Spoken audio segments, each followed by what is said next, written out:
Good evening. आप सबको प्रभु यीशु मसीह के पवित्र नाम में जय मसीह की।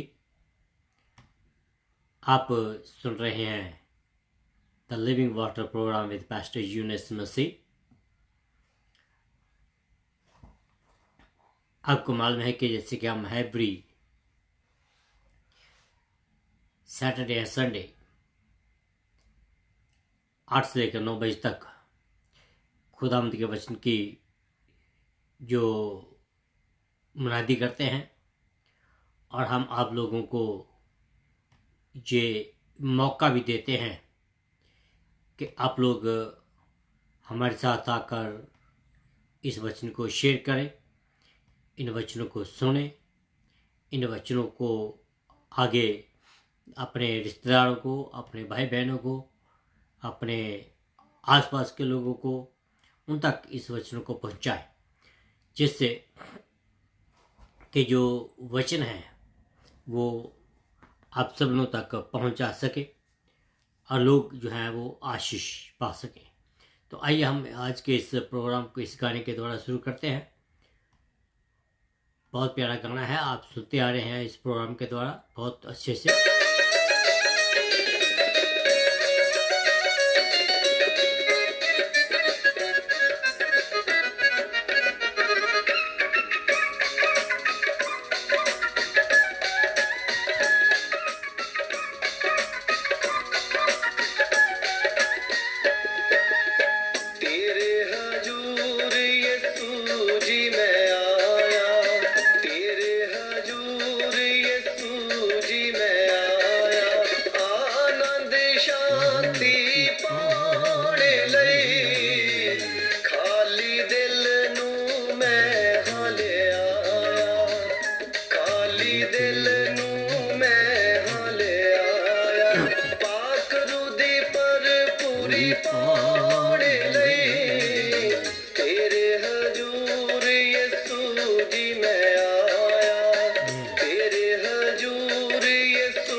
तेरे हजूर यीशु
हालेलुया, हालेलुया, हालेलुया, हालेलुया। आइए हम अपने सिरों को झुकाए दुआ में जाएं। आइए हम अपने उस खुदा को याद करें जो खुदा आपका और मेरा खुदा है, जिस खुदा ने अपना लहू बहाकर आपको और मुझे आज़ाद किया है। उस खुदा के सामने अपनी विनती अरदास से रखें जो खुदा ने आपको बचाया है। उस खुदा के सामने अपनी विनती अरदास से रखें जो खुदा तुझे कहता है कि मैं तुझे पूछ सिर बनाऊंगा, पूछ नहीं। उस खुदा की उपासना करें जो खुदा कहता है कि मैं चाहता हूँ कि तू प्रॉस्पर हो। उस खुदा की उपासना करें जो खुदा कहता है कि मैं चाहता हूँ कि तू ठीक हो जा। उस खुदा की उपासना करें जो खुदा कहता है कि अपने वचनों को अपने अंदर डाल ले और मेरे बच्चे जो तेरे दिल में जब जाएंगे तुझे अच्छे लगेंगे। सचमुच पिता परमेश्वर, मैं तेरे से निवेदन करता हूँ कि जब ये तेरे लोग आज के इस वचनों को सुने, मुझे प्रभु जी के वो अपने मुंह को खोलें कि वो तेरे वचनों को अपने दिल में डालें, अपने दिल की तख्तियों पर लिख लें प्रभु, जिससे पिता परमेश्वर तेरे लोग बहुत अधिक आशीष पाएं। मेरे अनुग्रह कर स्वर्गीय परमेश्वर, मैं तेरा धन्यवाद करता हूँ कि तू पिता परमेश्वर अपने लोगों को अपने हाथों में लेकर संभाल कर रखता है। मैं प्रार्थना करता हूँ प्रभु जी खास करके कि जितने भी लोग आज का वचन सुने सबके सब प्रभु जी 30 नहीं 60 नहीं बल्कि 100 गुना फल लाएं। पिता परमेश्वर, मैं प्रार्थना करता हूँ खास करके इंडिया के बीच में जो कोरोना का अभी बहुत ज़्यादा जोर है, ऐसे हालातों में पिता परमेश्वर तुम उनके साथ होजिए। ऐसे हालातों में पिता परमेश्वर तुम उनका डॉक्टर बने। ऐसे हालातों में पिता परमेश्वर तुम उनकी ऑक्सीजन की जरूरत बनकर उनके पास आए। ऐसे हालातों में पिता परमेश्वर तू उनकी जिंदगी बन प्रभु जी, क्योंकि तू जिंदगी देने वाला खुदा है। पिता परमेश्वर तेरे बगैर हम कोई और खुदा की तरफ नहीं है अपनी आंखें उठाते, सिर्फ हम अपनी आंखें तेरी ओर उठाते हैं जो राजाओं का राजा है, प्रभु का प्रभु है, सबसे महान परमेश्वर है। मेरे अनुग्रह का स्वर्गीय परमेश्वर, मैं अपने आप को तेरे सामने देता हूँ। जब मैं पिता परमेश्वर तेरे वचनों को तेरी महिमा के लिए खोलूँ, उन दीजिए पिता परमेश्वर के लोग आशीष पाए। उन दीजिए के लोग पिता परमेश्वर अपने दिलों को तेरी ओर लगा ले। मेरे अनुग्रह कर स्वर्गीय परमेश्वर, मैं प्रार्थना करता हूँ मेरे अनुग्रह करी कि जितने भी लोग पिता परमेश्वर बाद में सुन गए उनके भी साथ हुए, वो भी बहुत हित का फल पाए। पिता परमेश्वर, मेरे अनुग्रह का स्वर्गीय परमेश्वर, मैं प्रार्थना करता हूँ कि आज का वचन पिता परमेश्वर लोगों के जीवनों को चेंज करने वाला हो। पिता परमेश्वर का धन्यवाद करता हूँ मैं अपने परिवार के लिए। मेरे परिवार को तो आज तक तूने संभाला, इसलिए धन्यवाद हो। हर एक तेरे दास और दासी के लिए प्रार्थना करता हूँ जो अलग अलग जगहों में रह करते सेवा करते हैं। पिता परमेश्वर उनको, उनके परिवारों को, उनकी कलीसियाओं को बहुत के बरकत दीजिए। उनको, उनके परिवारों को, उनकी कलीसियाओं को इस महामारी से बचा कर रखे, जिससे पिता परमेश्वर तेरा नाम उजागर हो, तेरा नाम महिमा पाए। प्रभु जी तो इस प्रार्थना को सुना, इसलिए धन्यवाद हो। यीशु मसीह के नाम से मांगता हूँ, आमीन आमीन, हालेलुया। तो मेरे अजीजों, मैं आप सबका परमेश्वर में धन्यवाद करता हूँ कि आप लोग मेरे साथ जुड़ चुके हैं और जुड़ रहे हैं। जितने भी लोग अभी जुड़े नहीं हैं वो भी जल्दी से जल्दी जुड़ जाएं ताकि हम आज के इस वचन को शुरू कर सकें। तो मेरे जो मैं आपके सामने खुदावंद के वचन में से पढ़ना चाहूँगा फिलिप्पियों की किताब, उसका पहला अध्याय। जैसे आपको मालूम है कि हमने पिछले हफ्ते से फिलिप्पियों की किताब जो है शुरू की है, उसका पहला अध्याय, उसकी पहली 6 आयतें, जिसमें लिखा है,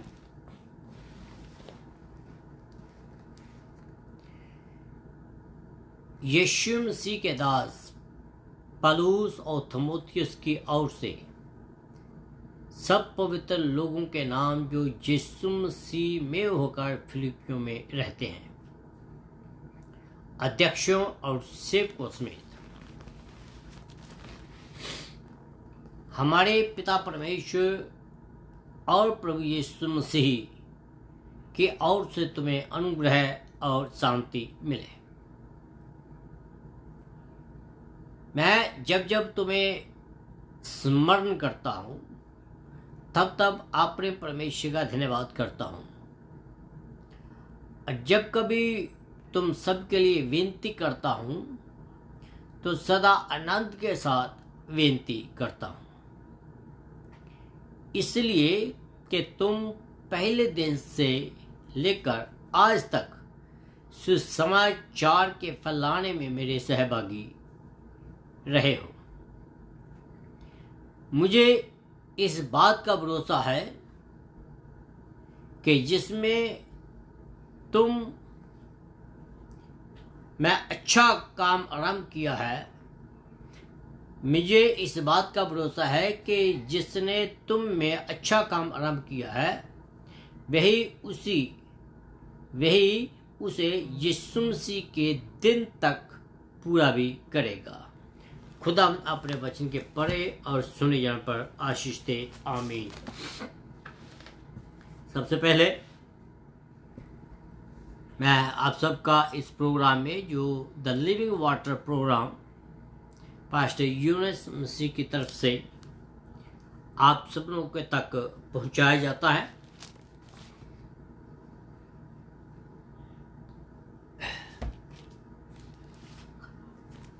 और मैं इस प्रोग्राम में आप सबका स्वागत करता हूँ। गुड मॉर्निंग कहता हूँ, गुड इवनिंग कहता हूँ, गुड आफ्टरनून, गुड नाइट, जहाँ भी हैं उसके मुताबिक। वो इसलिए क्योंकि आप अलग अलग जगहों में रहकर, अलग अलग देशों में रहकर, अलग अलग the part of the world जहाँ भी है आप वहीं रहते हैं, टाइम के डिफरेंट हैं, उसके मुताबिक मैं आपको ये सब कुछ प्रभु यीशु मसीह के पवित्र नाम में जय मसीह की भेजता हूँ। तो मैं परमेश्वर का धन्यवाद करता हूँ, क्योंकि एक बात को याद रखिएगा कि संत पौलुस जब भी अपनी पत्री को लिखता है, किसी भी पत्री को देखे, वो हमेशा धन्यवाद के साथ उस बात को शुरू करता है। और प्रभु यीशु मसीह ने जब 7 कलीसियाओं को, जो इफ्सियों की किताब जो रेवलेशन की किताब थी, उन 7 कलीसियों को जब खुदावंद यीशु मसीह ने संबोधन किया, उसने भी सबसे पहले अभिवंदन किया, सबसे पहले उसने ग्रीटिंग्स दी, सबसे पहले उसने अच्छे काम किए। तो पौलुस के यीशु मसीह के लाइन के मुताबिक, पौलुस के द्वारा जहाँ तक जो मेरे तक पहुँचा है, मैं उसी के मुताबिक आप सब के लिए मैं परमेश्वर का धन्यवाद करता हूँ। और मैं धन्यवाद करता हूँ अपने उद्धारकर्ता परमेश्वर का, कि जिसने अपनी जान देकर मुझे अपने हाथ में सुरक्षित रखा है, और आपको भी उसने आज तक अपने हाथों में सुरक्षित रखा है। इसलिए परमेश्वर का धन्यवाद करना हमारा बनता है। और वो सिर्फ इसी जीवन में हमें सुरक्षित नहीं रखता है, इस जीवन में सुरक्षित रखते हुए हमें फ्यूचर के जीवन की वो क्या करता है, फ्यूचर के जीवन की वो उम्मीद देता है। अगर मैं आज इस दुनिया से चला जाऊं, मुझे मालूम है कि मेरा जो जीवन है यीशु मसीह में सुरक्षित है। मुझे मालूम है कि मैं इस दुनिया से जुदा होकर कहाँ जाऊंगा। और ऐसा हर एक जो विश्वासी है, हर एक विश्वासी को ये विश्वास होना चाहिए, उसको अपनी डेस्टिनी का पता होना चाहिए, अपनी मंजिल का पता होना चाहिए कि हम कहाँ जा रहे हैं इस दुनिया के बाद। तो जैसे मैंने आपको पहले कहा कि हमने अभी रिसेंटली इस फिलिपियों की किताब को शुरू किया है। तो हमने पिछले हफ्ते में देखा था कि पौलुस अपने पत्र में पिछली बातों को याद करता है, उन बातों को याद करता है कि जो फिलिपियों की जो कलीसिया है, फिलिपियों के जो विश्वासी है, उन लोगों की सेवा को याद करता है कि किस रीति से ये जो लोग हैं वो उसकी सेवा के बीच में उसके साथ रहे और वचन को बढ़ाने के लिए उसके साथ रहे। और इस बात के लिए संत पौलुस जो है उनका आभारी होता है, उनका धन्यवाद करता है। सॉरी, मैं आज कुछ ठीक नहीं हूँ, तो इसलिए अगर मेरी आवाज़ रप्ट हो रही हो तो माफ़ करना प्लीज़।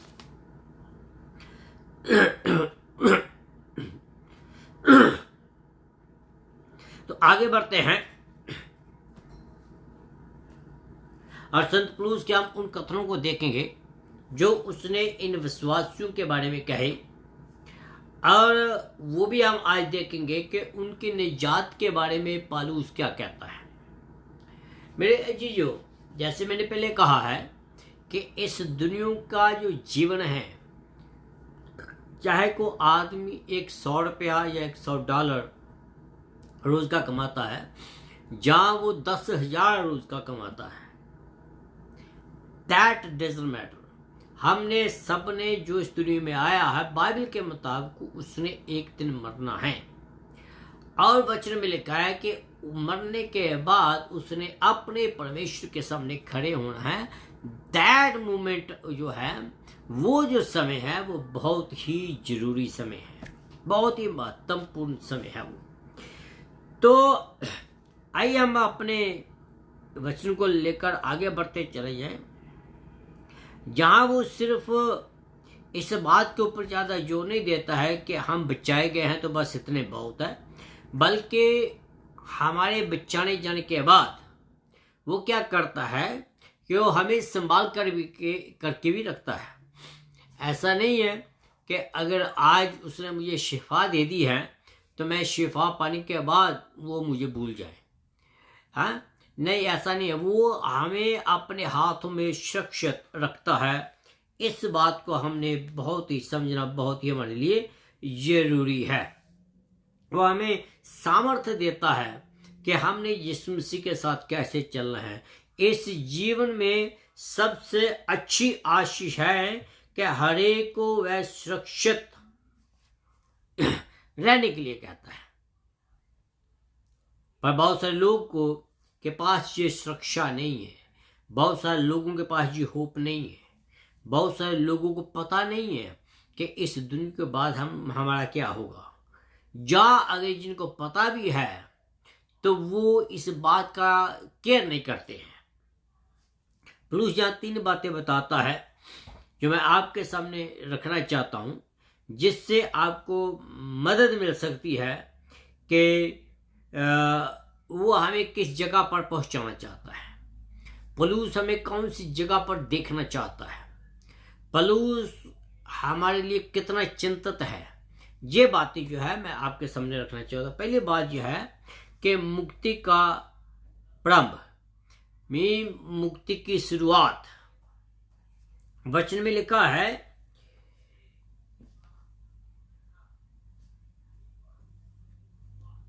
कि जिसने आपके जीवन में और मेरे जीवन में काम शुरू किया है वो खत्म करने को भी जानता है। जैसे मैंने पहले कहा है कि वो हमें मुक्ति दे के, हमें पापों से निजात दे के हमें छोड़ नहीं देता, बल्कि वो हमें आगे बढ़ने की सामर्थ्य देता है। खुदा का जो काम है वो उसमें हमारी अगुवाई करता है। यूहन्ना की किताबों का 6 अध्याय उसकी 14 आयत में जब देखे तो उसमें लिखा है, मेरे पास कोई नहीं आ सकता जब तक पिता जिसने मुझे भेजा है उसे अपने पास खींच ना ले, और मैं अंतिम दिन उसे जला उठा कर करूंगा। देखो, यहां भी आपको पवित्र ट्रिनिटी जो है, 3 एकता जो नजर आती है। बिना बाप के कोई भी यीशु मसीह के पास नहीं जा सकता, और बिना पवित्र आत्मा के कोई भी सस्टेन नहीं रह सकता है।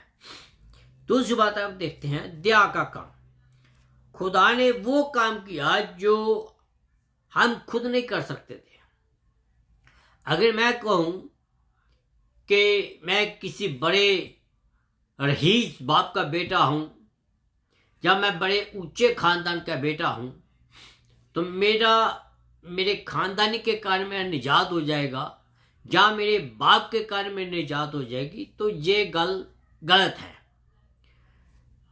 मेरा खानदान, मेरा रईस फैमिली के साथ जो संबंध है वो सब इधर रह जाने हैं। लेकिन जो मेरे खास बात जो है कि जो दया का काम है वो सिर्फ यीशु मसीह और खुदा ही कर सकता है, उसके बगैर और कोई नहीं कर सकता है। और उसकी दया को हम खुद अपने पैसों से, अपने रेपुटेशन से खरीद नहीं सकते हैं। वो उनके पास के उनको अपने पास रखे। ये जो दया का काम है, खुदावंद अपने लोगों को दया करने के बाद वो अपने पास रखता ताकि वो अपनी दया का काम के बीच में जारी रखे। जो काम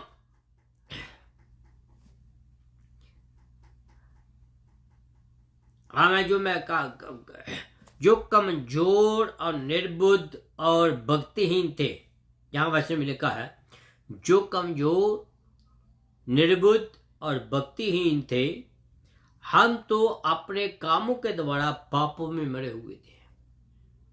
We were dead in our sin. हम पापों के कीचड़ में थे, हम पापों की कीचड़ में थे। तो आगे लिखा है, परंतु हालात जो थी वो दिन प्रतिदिन वो बिगड़ती जा रही थी। हमारे पापों के कारण, हमारे शरीर का कामों के कारण हमारी जो स्थिति थी वो बदलती जा रही थी। परंतु परमेश्वर ने क्या किया?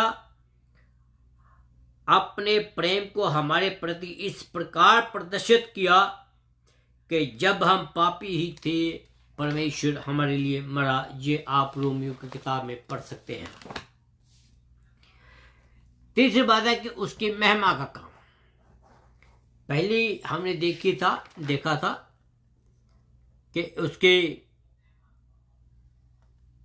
खुदा का काम, उसकी दया का काम, और तीसरी बात हम देखते हैं उसकी महिमा का काम। जब हम बचाए जाते हैं, when you are saved, तो उसने हमें क्या किया? क्या हमें, मैं बार बार ये बात को क्यों कह रहा हूं कि जब हम बचाए जाते हैं वो हमें वही नहीं छोड़ देता, बल्कि हमें वो पुरानी जिंदगी से निकाल कर नई जिंदगी में ले आता है। हमें वो नई सृष्टि बना देता है, वो हमें नया आदमी बना देता है। क्यों? क्योंकि हम उसमें उसके हो जाते हैं, उसमें रहना जाते हैं, और वो हमें सब कुछ बता देता है जैसे वचन में लिखा है।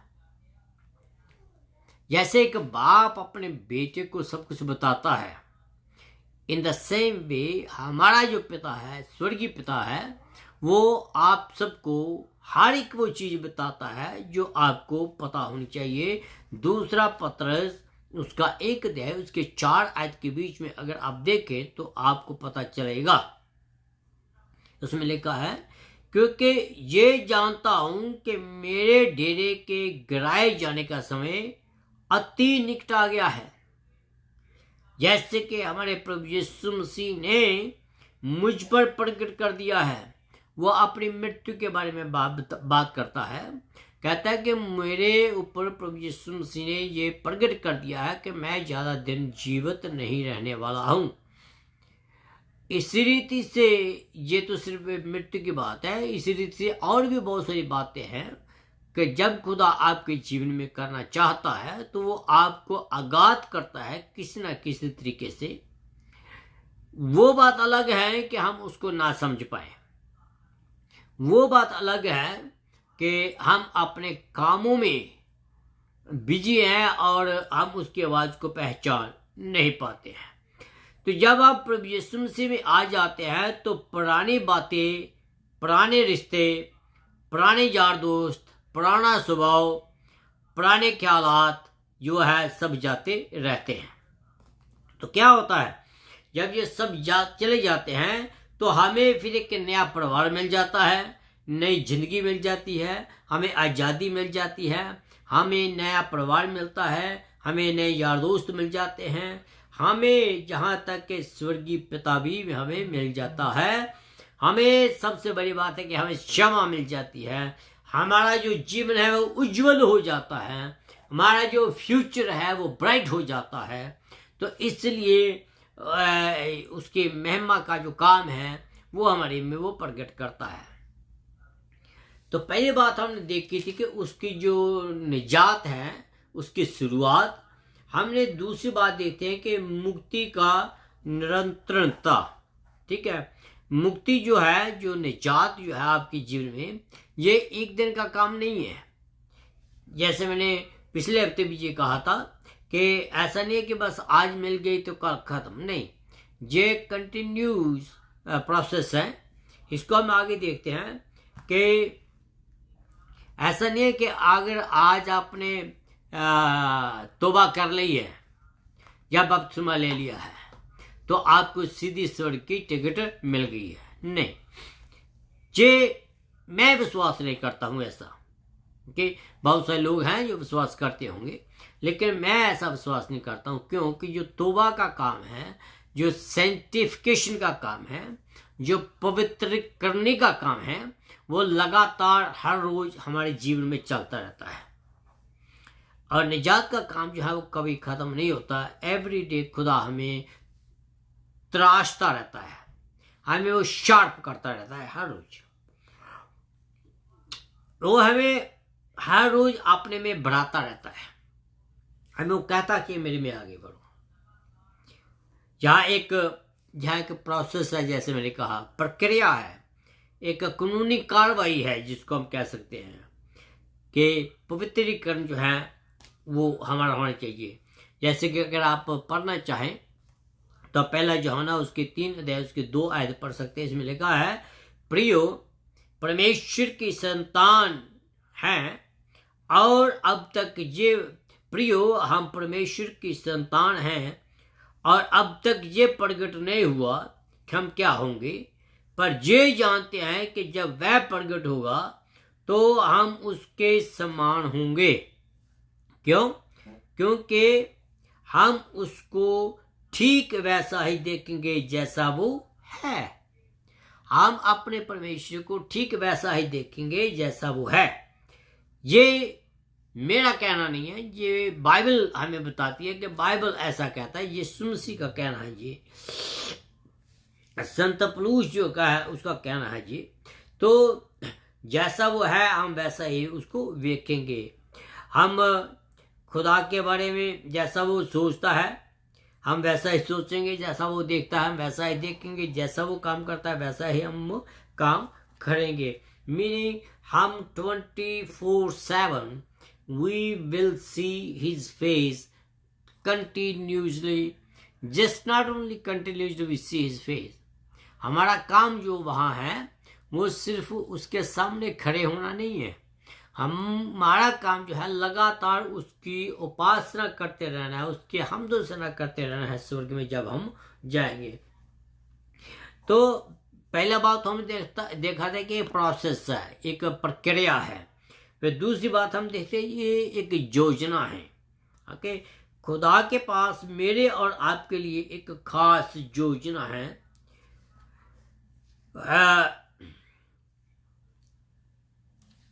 वो क्या है?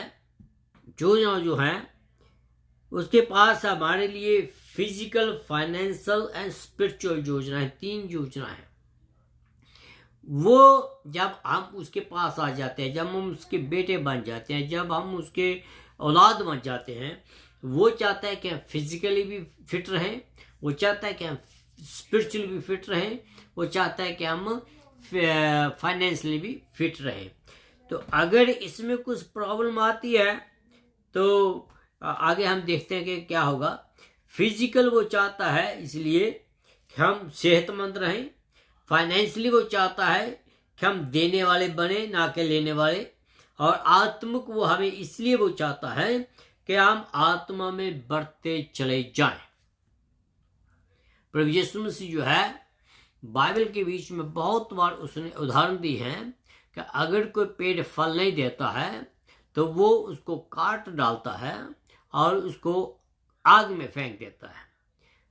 पेट फल नहीं देता, मीन कि अगर कोई आदमी आत्मिक तौर पर आगे नहीं बढ़ता है, कोई फल नहीं लाता है, तो कहता है कि वो उसको वो पसंद नहीं करता है। तो इसलिए हमें आत्मिक तौर पर वो आगे बढ़ना देखना चाहता है। खुदा चाहता है कि हम यीशु मसीह जो है वो हमारे में दिखाई दे। कैसे? कामों के द्वारा। रोमियो की किताब उसका 8 है उसके 29 में लिखा है, क्योंकि जिनके विषय में उसे पूर्ण ज्ञान था उसने उन्हें पहले से ही ठहराया भी कि वे अपने पुत्र के स्वरूप में हो जाएं, जिससे कि वह बहुत से भाइयों में पहलौठा ठहरे। ये है उसकी ख्वाहिश। दूसरा कुरिन्थियों उसके 3 अध्याय उसकी 18 के बीच में लिखा है, मैं आपके साथ पढ़ना चाहता हूं। और हम सब खुले चेहरे से प्रभु का तेज मानो दर्पण में देखते हुए प्रभु अर्थात आत्मा के द्वारा उसी तेज सभी रूप में अंश अंश करके बदलते जाएंगे। जहां भी मैं ट्रिनिटी को देखता हूं, जहां भी मैं त्रिएकता के काम को देखता हूं कि किस रीति से हम आगे बढ़ते हैं, किस रीति से हम दिन प्रतिदिन अंश अंश करके बदलते जाते हैं। फिर सामर्थ कहता है, प्रभु की सामर्थ हमारे में लगातार काम करती रहती है। जे मैं फिलिपियों की किताब की बात करता हूं, फिलिपियों की कलीसिया को पौलुस लिखता है कि उनके जीवन में क्या क्या काम खुदा कर रहा है। तो कहता है, जहां लिखा है, और इसी बात को मैं आपके सामने रखना चाहता हूं कि परमेश्वर की सामर्थ आप में बनी रहे। उसकी सामर्थ जो है वो उसकी सामर्थ हमारे में लगातार बढ़ती चली जाती है। वो चाहता है कि हम उसकी सामर्थ का अनुभव करें। जिन लोगों ने उसकी सामर्थ का अनुभव किया है वो जानते हैं कि वो इस बात को बड़ी आसानी से भी कह सकते हैं कि हमने उसकी सामर्थ का अनुभव किया है। गलातियों की किताब उसका 3 अध्याय उसकी 20 आयत की लिखा है, मैं मसीह के साथ क्रूस पर चढ़ाया गया। ये बात कौन कह सकता है? ये बात वही कह सकता है जिसने यीशु मसीह के साथ अपना जीवन बताया है, या जिसके जीवन में यीशु मसीह ने जन्म लिया है। वो कह सकता है कि मैं क्या हूं, कि मैं क्रूस के मसीह के साथ क्रूस पर चढ़ाया गया, कि मैं अपनी दुनिया के काम जो है उनको छोड़ दिया है। मैं अपने दुनिया को कामों को त्याग दिया है। मैंने अपने दुनिया को कामों को अलविदा कह दिया है। अब मैं जीता हूं तो यीशु के लिए जीता हूं, मैं मरता हूं तो यीशु के लिए मरता हूं, कोई भी काम करता हूं तो वो भी यीशु के लिए करता हूं। तो ये जो बात है ये हमें बहुत जरूरी है। कहता है कि मैं मसीह के साथ क्रूस पर चढ़ाया गया हूं, अब मैं जीवित नहीं रहा परंतु मसीह मुझ में जीवित है, और मैं जो शरीर में जीवित हूं तो केवल उस विश्वास से जीवित हूं जो परमेश्वर के पुत्र पर है। देखा ना, फिर जहां भी मैं ट्रिनिटी को देखता हूं, जहां मैं त्रिएकता को देखता हूं, पवित्र बाप बेटा रूपा जो है तीनों मिलकर काम करते हैं, कोई अलग नहीं है। तो जहां भी मैं आपको ये बताना चाहता हूं कि जो लोग यीशु मसीह के साथ, जिन लोगों ने यीशु मसीह को अपना जीवन दे दिया है, वो बड़ी आसानी से इस बात को कह सकते हैं कि अगर मैं आज जीवित हूं तो मैं खुदा की दया के कारण जीवित हूं। मैं अपने कामों से नहीं, अपने हैसियत से नहीं, जहां मैं अपने पैसे से जीवित नहीं हूं, बल्कि मैं इसलिए जीवित हूं क्योंकि मेरा जो विश्वास है प्रभु यीशु मसीह पर है। फिर लिखा है, जिसने मुझसे प्रेम किया और मेरे लिए अपने आप को दे दिया। Jesus Christ, he loves you and he loves me and he died for you and for me. ऐसा क्यों? क्योंकि जब आप मसीह के पास आते हैं तो हमारे ऊपर कोई कंट्रोल नहीं होता है। जैसे हम पिछले किताब में पढ़ चुके हैं, When the Holy Spirit took control over you, जब पवित्र आत्मा हमारे ऊपर कंट्रोल करता है तो हमारी अपना जो कंट्रोल है, या हमारे शरीर का जो कंट्रोल है वो नहीं रहता है।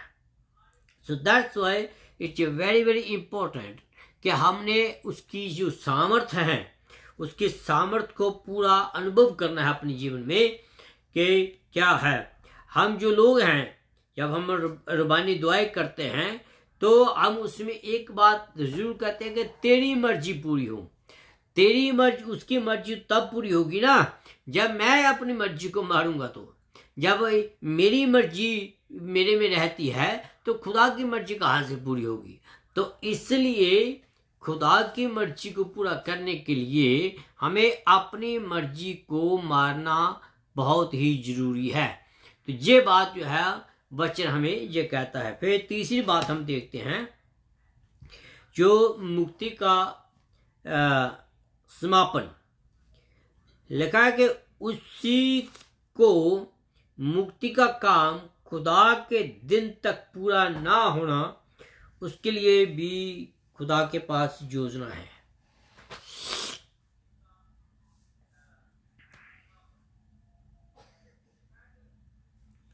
समझिए मैं क्या कह रहा हूं।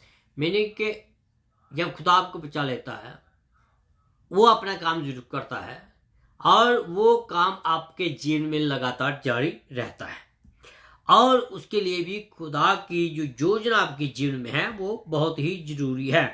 तो आइए हम आगे बढ़ते हैं। खुदा के वचन में जब हम आगे बढ़ते हैं तो बहुत सारी और भी बातें हैं जो हमें मिलती है सीखने के लिए, जो मैं आपके सामने रखना चाहता हूं। जैसे कि यूहन्ना की किताब उसका 17 अध्याय उसके 24 आयत के बीच में लिखा है, हे पिता, मैं चाहता हूं कि जिन्हें तूने मुझे दिया है, जहां मैं हूं वहां वो भी मेरे साथ रहें, कि वे मेरी उस महिमा को देख सके जिसे तूने मुझे दी है। यीशु मसीह की ये प्रार्थना है, किसके लिए? मेरे लिए और आपके लिए। वो कहता है कि जो तूने मुझे दिए हैं, कहता है कि वो भी मेरी महिमा को देख सके। यीशु मसीह आपके लिए और मेरे लिए बहुत चिंतित है। यीशु मसीह मेरे लिए और आपके लिए बहुत कंसर्न है। हम सब जो है, हमें वो जगत की उत्पत्ति से पहले से ही वो जानता है। उसने आपको और मुझे जगत की उत्पत्ति से पहले प्रेम किया है, और उसकी योजना आपके लिए और मेरे लिए वो जो है अलग ही है। अगर आप रोमियो की किताब पढ़ें, उसका 8 अध्याय उसके 28 और उसके 39 में देखें तो पता चलता है कि खुदा की योजना हमारे लिए क्या है। खुदा की योजना हमारे लिए क्या है। खुदा जो है, जो भी काम करता है आपके और मेरे जीवन में, वो बिना योजना के काम वो नहीं करता है। He well plan before he do anything. जब वो वेल प्लान है, जब हम काम करते हैं तो उसमें हम सफल भी होते हैं। तो आगे लिखा, आगे हम पढ़ते हैं तो यह है कि हमारा यहाँ की जो यात्रा है अच्छे से कंप्लीट हो सके, इसलिए वो वेल प्लान करता है। मैं आपको एक बात बताता हूँ कि जब आप कहीं यात्रा में जाते हो, तो जब यात्रा में जाते हो आप पूरा हिसाब करके जाते हो कि आपने कितने पैसे वहाँ खर्चने हैं, कितने पैसे वहाँ खर्चने हैं, आपने रास्ते पर कहाँ रुकना है, आपने रात कहाँ व्यतीत करनी है, या पूरी प्लानिंग आपके पास होती है। वो इसलिए होती है कि आपकी जो यात्रा है बिना किसी चिंता से अच्छे से पूरी तरीके से कंप्लीट हो सके, और उसके मुताबिक हम हमेशा चलते भी रहें। तो आगे हम देखते हैं कि खुदा की जो परफॉर्मेंस है उसके बारे में, खुदा की जो प्रदर्शन है, खुदा हमारे जीवन में क्या करता है। शैतान का जो काम है वो है कि अच्छे बीज को निकाल कर उसमें निकम्मे बीज डालने का है। अच्छे बीजों में से वो शैतान क्या करता है, नकली बीज डाल देता है। ये शैतान का काम है। पर खुदा का काम क्या है कि वो अपने लोगों को शैतान के इस बुरे उद्देश्य से वो बचाता है। शैतान का काम क्या है? लोगों को भड़काने के लिए या लोगों को उत्साहित करने के लिए अगर थोड़ी सी भी चीज होगी उसको बढ़ा चढ़ा कर दूसरों को बताएंगे।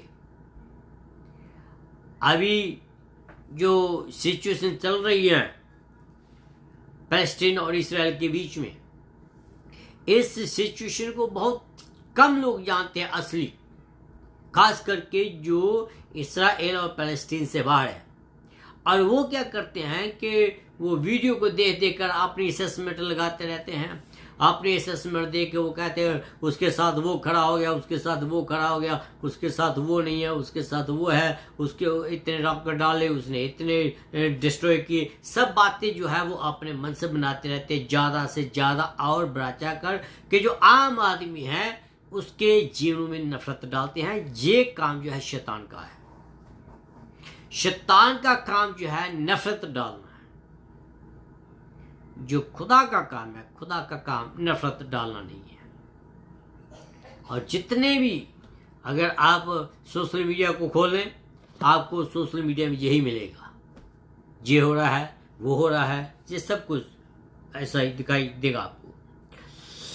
तो खुदा का काम जो है वो हमें शैतान के उस बुरे उद्देश्यों से बचाना है। अगर उसने आपको बचाया है तो आपको वो संभालता भी है। क्या कहता है? संभालता भी वो है। वो आपको आधे में समुद्र के बीच में नहीं छोड़ देता। मैं आपको बताना चाहता हूं कि जब कोई किसी को गलत रास्ते पर चलने को कहता है तो वो पहले उसको फ्री वस्तुएं देता है। मैं शायद आप सोच रहे हो कि मैं क्या बोल रहा हूं। अगर ये जो थियोलॉजी है, मैं कहूँ थियोलॉजी, ये इंडिया में काफ़ी प्रचलित है। अगर किसी ने किसी से दुश्मनी लेनी है तो उसके बेटे को या बेटी को गलत रास्ते पर डाल दो। पहले उनको फ्री चीज़ें दो, नशा फ्री दो। जब वो नशा उसको लग जाए फिर अपनी टांगे पीछे हटा लेते हैं। ये जो काम जो है ये शैतान का काम है, ये खुदा का काम नहीं है। खुदा ने आपको फ्री निजात दी है, लेकिन वो निजात देकर आपको छोड़ता नहीं है, वो आपके साथ साथ चलता है। लेकिन शैतान जो है अगर आपको कोई फ्री चीज देता भी है वो देखकर पीछे हट जाता है, भाई तुम अपने ऊपर चलो। ये अंतर है। अब बहुत सारे देश हैं जो पैलेस्टीन की हमदायत में हैं, जो इसराइल की हमदायत में हैं। भैया नुकसान तो उनका हो रहा है ना। वहां आप तो जहां भी आप बैठे हैं, आप अपने घरों में जो भी हैं जहां भी बैठे, ठीक है, नुकसान तो उन दोनों का हो रहा है ना। वो दोनों मर रहे हैं आपस में। तो इसलिए हमें लोगों को भड़काने के बजाय, हम शैतान का काम करने के बजाय हम खुदा का काम करें, खुदा से डर कर काम करें, जिससे कि हम उसके साथ साथ चलें। जब वो जैसे मैंने पहले कहा है कि अगर कोई आदमी है उसको बुरी आदत लग जाती है तो वो बुरी आदत में लगा रहता है। तो इन बातों को हमने देखना कि खुदावन जो है किस रीति से अपनी परफॉर्मेंस हमारे जीवन में पूरी करता है। दूसरी बात, उसके वादे। उसका सबसे अच्छा वादा जो आपके और मेरे जीवन में है वो जो है यूहन्ना की किताब उसका 6 अध्याय 37 से लेकर 46 आयत तक। उसमें हम देखते हैं, परंतु मैंने तुमसे कहा था कि तुमने मुझे देख लिया पर फिर भी विश्वास नहीं किया। वह सब जो पिता मुझे देता है मेरे पास आएगा, और जो कोई मेरे पास आएगा मैं निश्चय ही उससे ना निकालूंगा। क्यों? क्योंकि मैं अपनी इच्छा नहीं परंतु अपने भेजने वाले की इच्छा को पूरी करता हूं। कहता है कि मैं अपने नहीं बल्कि अपने भेजने वाले की इच्छा को पूरी करने के लिए स्वर्ग से उतरा हूं। तो ये है उसके वादा। ये वादा है कि अपने बाप को कहता है, जिसको तूने मुझे दिया है उसकी मैं पूरी रक्षा करूंगा। ये वादा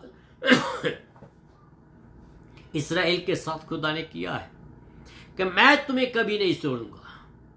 कहता है कि दुनिया चाहे टल जाए, दुनिया चाहे समुद्र में पड़ जाए, तो कहता कि मेरे वचन जो है वो कभी नहीं टलेंगे। उसने कहा है इस्राएल को कि मैं तुम्हें बचाऊंगा, मैं तुझे संभाल कर रखूंगा, उसको संभालेगा भी। डजंट मैटर क्या हो जाए, डजंट मैटर कितने भी देश उसके बरखलाफ हो जाए, ये बिब्लिकल है। जो हो रहा है ये बिब्लिकल हो रहा है।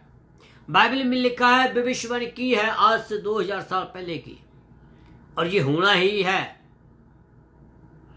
तो मेरे अजीजों, मैं आपको ये बताना चाहता हूँ कि खुदा के वादे जो हैं वो पूर्ण वादे हैं।